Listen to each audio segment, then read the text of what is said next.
여러분 안녕하셨어요? 한 주간이 훌쩍 지나갔죠? 여러분과 함께 한 주간을 말씀으로 살아가 보기를 소망하는 우리 모두의 마음을 담아 저도 말씀을 전하고 여러분도 말씀을 듣고 계시리라 생각합니다. 오늘 특별히 말에 대한 이야기를 3주째 이어서 하게 될 텐데요, 여러분과 제 안에 담긴 그 무엇이 말로 표현되지 않겠어요? 역시 언어는 존재의 집이라 말한 것처럼 우리 존재가 어떠한 것을 보여줄 수 있는 그것이 바로 우리의 언어겠죠. 말일 거라고요. 여러분과 제가 사용하고 있는 단어, 여러분의 말의 어조 혹은 말하는 태도, 이 모든 것들이 여러분 자신을 보여주게 된다는 것 꼭 한번 생각해 보시면서 오늘 말씀도 한번 우리 생각해 보도록 하시죠. 야고보서 3장의 말씀을 제가 한번 읽어 드릴 테니까 말씀을 한번 쭉 들으시면서 먼저 묵상해 보시면 좋을 것 같습니다. 제가 쉬운 성경으로 한번 읽어 보겠습니다. 우리는 우리의 혀로 우리 주님과 하늘에 계신 아버지를 찬양합니다. 그러나 이것으로 하나님의 형상대로 지음받은 사람들을 저주하기도 합니다. 찬송과 저주가 한 입에서 나오고 있습니다. 형제 여러분, 이런 일이 있어서는 안 될 것입니다. 한 샘에서 어찌 단물과 쓴물이 같이 나올 수 있겠습니까? 형제 여러분, 무화과 나무가 올리브 열매를 맺거나 포도나무에 무화과가 열리는 것을 본 적이 있습니까? 그럴 수 없습니다. 짠물이 나는 샘에서 단물을 맛볼 수는 결코 없을 것입니다. 너무도 정확한 지적이 담긴 하나님의 말씀입니다. 우리 사람들의 특징이 어떤가요? 남의 좋은 얘기는 그 좋은 얘기를 들어도 그 자리에서 멈추어 버리고 싶죠. 반대로 나쁜 이야기들, 불행한 소식들은 어쩌면 그렇게도 잘 전달이 되는지 몰라요.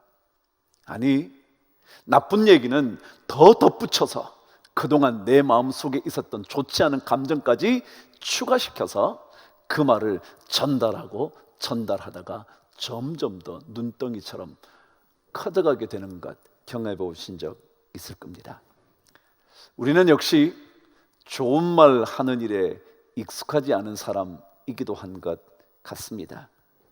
불행한 소식은 진짜인지 가짜인지 확인해 볼 마음, 생각, 그럴 겨를도 없이 남들에게 참 잘도 전하죠.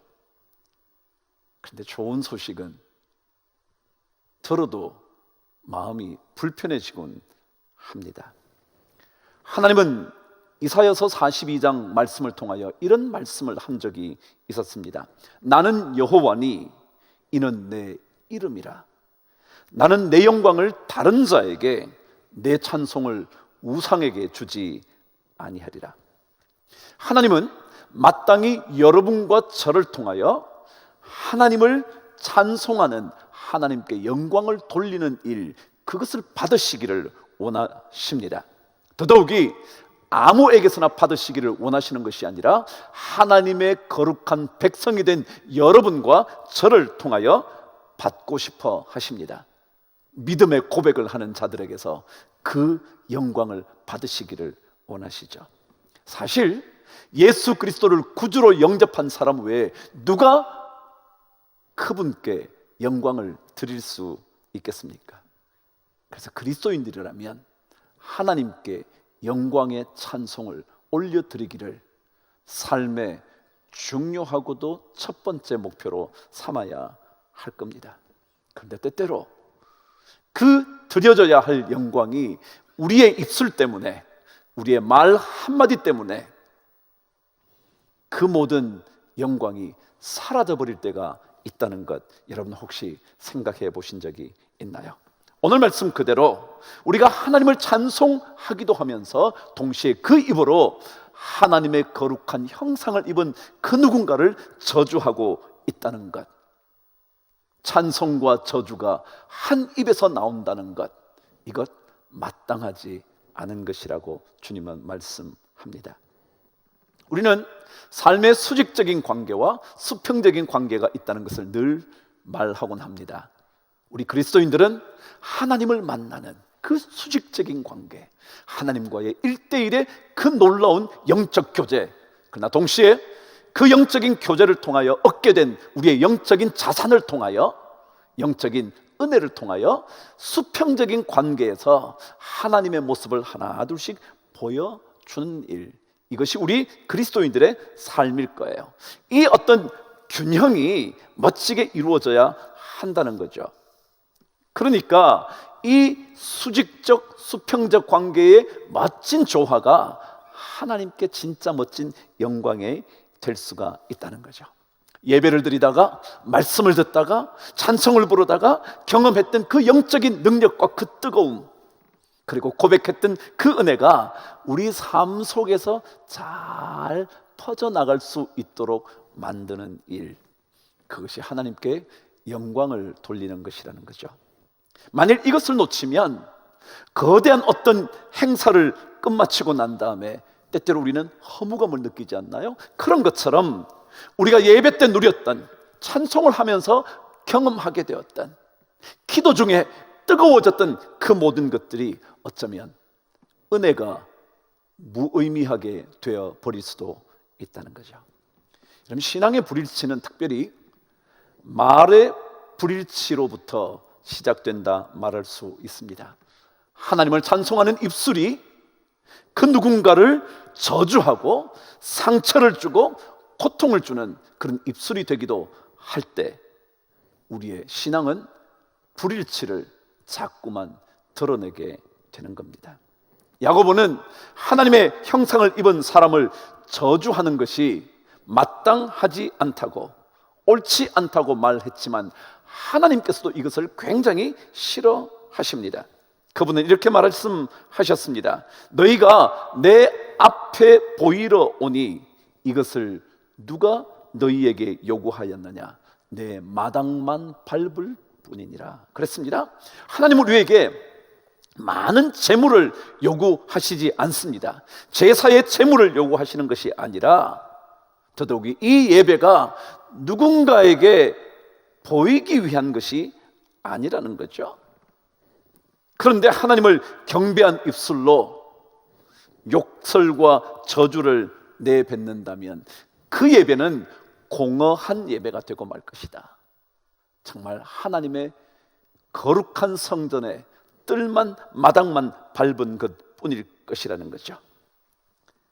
우리의 믿음의 삶은 때때로 이러한 일을 통하여 그 멋진 하나님을 향한 거룩한 믿음이 쓰레기처럼 짓밟혀 버릴 수도 있습니다. 그래서 신앙의 일치를 위하여 우리는 말의 일치를 가져와야 할 것이고, 말의 일치를 가져오기 위하여 특별히 우리는 내 입에서 저주하는 말을 없애야 합니다. 거룩한 성전에서 하나님께 찬송과 경배를 만일 여러분과 제가 드리고 있다면, 지금도 드리는 사람이라면 우리의 삶 속에서 마주치는 그 누군가, 가족일 수도 있을 거고요, 나의 멋진 친구일 수도 있을 것이고요, 함께 일하게 되는 직장 동료일 수도 있을 그 누군가에게 하나님께 드리는 찬송의 소리처럼 아름다운 찬양의 이야기를 그들에게 들려주어야 한다는 거죠. 칭찬해야 할 것이고요, 격려해야 할 것이고요, 함께 공감해 주어야 할 것이고요, 그리고 그들의 아픈 마음에 위로의 말이 되어 주어야 한다는 거죠. 만일 이 일이 어렵다면 차라리 침묵하는 훈련을 하는 거죠. 그래야 우리의 신앙의 불일치가 하나둘씩 잠들기 시작하고 신앙의 일치가 조금씩 우리에게 이루어진다는 겁니다. 그럼 시편 109편에는요 놀라운 얘기 하나가 있어요. 우리 안에 저주의 말을 없애야 하는 가장 사실은 중요한 이유가 있대요. 우리 안에 축복의 이야기가 아니라 저주와 그리고 남을 비난하고 욕하는 이야기가 사라져야 하는 진짜 이유가 있다는 거죠. 제가 109편 말씀 17절 18절을 읽어드릴 테니까 한번 들어보시죠. 그가 어떤 누군가가 말이죠, 저주하기를 좋아하더니 그것이 자기에게 임하고 그랬습니다. 엄청나지 않나요? 누군가 저주하는 말을 자주 내뱉는 사람이 있잖아요. 참 듣기 싫죠? 그런데 사실은요, 저주하는 그 사람은 오늘 말씀에 의하면 저주를 좋아하면 그 저주가 그 사람에게 임하고, 축복하기를 기뻐하지 아니하더니 복이 그를 멀리 떠났으며. 축복하고 싶어하지 않은 사람이요, 남에게 와 잘됐어, 잘했어, 너 멋졌어, 야 너 진짜 잘하더라, 그 얘기를 아끼는 사람은 그 사람에게 큰 복이 다 도망가 버린다는 거예요. 멀리 떠나버린다는 거예요. 또 저주하기를 옷 입듯 하더니 저주가 물같이 그의 몸속으로 들어가며 기름같이 그의 뼛속으로 들어갔나이다. 와, 여러분 놀랍지 않나요? 저주하기 시작하면 저주가 마치 우리 삶 속에 물이 흘러 들어감 같이 우리 안으로 자꾸만 파고 들어온대요. 마침내 저주가 뼛속 깊은 곳까지 파고 들어가 그의 삶을 복으로부터 멀어지게 한다는 거예요. 여러분 사실이요, 말이라는 것은 남이 듣기 전에 제일 먼저 듣게 되는 사람이 누구냐면 자기예요. 그렇지 않겠어요? 자, 내가 누군가에게 저주의 말을 하려고 했다 그러십시다. 그러면 이미 내 속에서 저주의 말이 막 일어나기 시작했어요. 내가 이미 듣고 있어요. 내 뇌가 알고 있어요. 내 영혼이 이미 그 저주의 이야기를 이미 간파하고 있는 거죠. 그러니까 남에게 전달되기 전에 이미 그 말이 자기에게 다 들려지게 된다는 거죠. 찬송의 소리도 마찬가지 아니겠어요? 찬송을 부르면, 하나님을 찬양하면 하나님께 다다르기 전에 이미 우리 안에서 그 찬송의 거룩함이 막 일어나지 않겠어요? 거룩함이 멋지게 펼쳐지지 않겠냐 말이죠. 사실 우리 입술에서 저주를 없애야 하는 이유, 비난을 없애야 하는 이유, 비판을 제거해야 하는 이유, 판단하기를 멈춰야 하는 이유는 신앙의 불일치를 극복하기 위함도 있지만 사실은 여러분과 저 자신을 위한 것이라는 것 잊지 않으셔야 될 거예요. 사도 바울은 그래서 우리가 해야 하는 말에 대하여 이렇게 말을 했습니다. 그러므로 사랑하는 자녀같이 너희는 하나님을 본받는 자가 되라. 그 다음에 하나님을 본받는 자, 여러분과 제가 다 그 마음을 가지고 이 신앙생활을 하는데 말이죠, 하나님을 본받는 자, 그 사람은 음행과 온갖 더러운 것과 탐욕은 너희 중에서 그 이름조차 부르지 말라. 이름조차 부르지 말라, 이게 말하는 거잖아요. 그것이 바로 성도들에게 마땅한 반이라. 누추함과 어리석은 말이나 희롱의 말이 마땅치 아니하니 오히려 감사하는 말을 하라, 그런 거예요. 감사하는 거예요. 저주보다 감사의 얘기가 훨씬 더 아름답습니다. 더러운 말보다 축복의 말에 담긴 것이 훨씬 더 멋집니다. 여러분의 입에, 우리의 입에 저주를 제거하고 찬송으로 채워가기 시작할 때 하나님은 영광을 받으시고 우리 신앙의 불일치도 하나 둘씩 제거되기 시작할 겁니다. 여러분, 자녀 축복하기 참 어렵죠. 왜 그럴까요? 자녀에 대한 욕심이 많아서일까요? 아니면 내 자신 안에 나를 다스릴 수 있는 힘이 없어서 그럴까요? 아니면 내 안에 진짜 기쁨과 감격이 없어서일까요? 아니면 진짜 하나님의 그 은혜가 나를 사로잡지 못해서일까요? 진짜 많은 이유가 있겠지만 정말 축복하고 칭찬하고 격려하기가 왜 그렇게 어려운지 몰라요. 칭찬하면 고래도 춤을 춘다는데 우리는 칭찬에 어쩜 그렇게 인색한지, 아니 왜 그렇게 익숙하지 않은지, 잘했다는 이야기를 하는 것이 왜 그렇게 내 자존심을 건드리는 것인지 참 알 수 없어요. 그러나 성경은 끊임없이 우리에게 거룩한 하나님의 백성 되기 위하여 내 안에 축복과 감사의 말을 자꾸 담아 두라는 거죠. 예배의 자리에 앉아서 보이지 않는 그 하나님께 손을 들면서 감격하고 찬송하는 그 삶이 정작 가정에서 내 아내에게, 내 남편에게, 비록 보잘것없어 보이는 그 사람에게, 어쩌면 남들에게조차 칭찬받기 쉽지 않은 그 사람의 성격 때문에 그 여러 가지 이유를 달면서 자꾸만 저주하는 데 익숙해진다면 우리가 받은 감격과 찬양, 그것은 다 사라져버리고 말 것입니다. 내 주변에 있는 그 누군가에게 칭찬해 주는 거예요. 잘했다고 격려해 주는 거예요.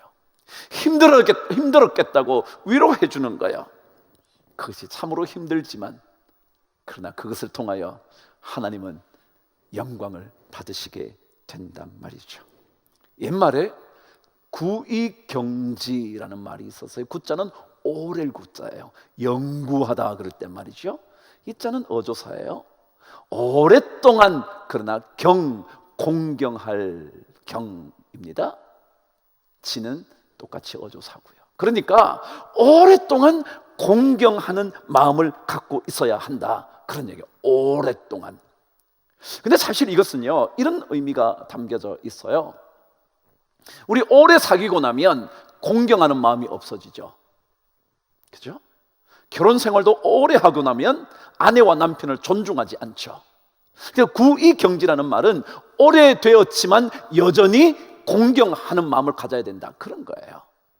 친할수록, 가까울수록, 그리고 내 사랑하는 사람일수록, 내가 마음대로 할 수 있다고 생각하는 그 사람일수록 우리는 더욱더 공경의 마음을 가지고 조심해야 된다는 거죠. 편한 관계일지라 할지라도 오히려 그럴 때 더 마음가짐 조심하게 될 때 좋은 관계가 유지된다는 거죠. 그래서 신앙인은 하나님께 아름다운 고백을 드릴 때마다 그 아름다움이 그 누군가 주변 사람들에게 향기로 전해질 수 있도록 만들어 가야 한다는 거예요. 그러려면 먼저 그 누군가가 하나님의 형상을 따라 지음받았다는 사실 꼭 기억하셔야 돼요. 오늘 여러분 제일 먼저 읽었던 말씀 그랬잖아요. 우리가 하나님을 찬송해요. 그러나 동시에 하나님의 형상대로 지음받은 사람을 저주한다, 이렇게 기록을 해요. 여러분, 그 누군가는 하나님의 형상대로 지음받았어요. 비록 지금 그 형상이 온전히 이루어지지는 않았을지 모르지만 형상대로 지음받은 사람이라는 사실 우리 잊으면 안 돼요. 그 사람은 하나님의 사람이에요. 하나님께서 지은 사람이에요. 하나님의 이미지가 그 속에 담겨져 있는 거예요. 이 마음을 가지고 그 사람을 만나야 돼요. 비록 그 사람이 배우지 못했어도, 그 사람이 보잘것없는 사람이어도, 그 사람이 자기에게 별 유익을 가져다 주지 않아도, 그리고 그 사람이 심지어 나를 향하여 부정적인 이야기를 쏟아놓아도 우리는 그 사람이 하나님의 형상을 입은 사람인 줄 알고 그 형상이 회복되기를 기대하면서 그 사람을 만나야 돼요. 남에게 좋은 말 하기 참 어렵죠. 그러나 이 말을 잘하려면 오늘 말씀 마지막에 있는 것처럼 어떻게 무화과 나무가 감람나무, 올리브 열매를, 포도나무가 무화과 열매를 맺을 수 있겠느냐? 이같이 짠물이 단물을 낼 수 없다. 그랬어요? 그 얘기 뭐예요? 내가 이미 단물이 되어야 한다는 거예요. 내가 어떤 존재인가가 중요하다는 거예요. 내가 포도나무면 포도나무를 맺을 수밖에 없다는 거예요. 내가 무화과 나무가 되면 무화과만 맺게 돼 있다는 거예요. 그러니까 내 정체성에 대하여 자꾸 질문해야 된다. 내가 누구인가? 내가 하나님의 은혜로 구원받은 하나님의 사람이지. 나는 부족했지만 하나님의 은혜로 내가 오늘도 용서함을 받아 주님 앞에 서게 된 하나님의 백성이지. 이 정체성이요, 늘 그 자리에 있게 되어야 하는 그 정체성이요, 하나님의 사람이면 하나님의 사람으로, 하나님의 사람으로, 아버지라면 아버지로, 그 각자의 자리에서 정체성이 분명해야 된다. 짠물된 사람이 절대 단물을 낼 수 없다. 아예 우물을 뒤집어서 단물이 나온 곳으로 바꾸지 않고는 거기에서 우리는 단물을 절대 기대할 수가 없죠. 우리는 하나님의 구원의 은혜를 입었습니다. 신앙인의 지조를 잘 지켜가는 것, 이게 바로 정체성 지키는 거죠. 청록파 시인 중에 조지훈이라는 시인이 있었죠. 그는 선비정신을 늘 강조했습니다. 그래서 그가 지조론에서 이렇게 말한 적이 있었죠. 학자, 문인까지도 지조를 헌신짝같이 여기는 사람이 생기게 되었으니 변절하는 정치가들도 우리쯤이야 괜찮다고 자위할지도 모른다.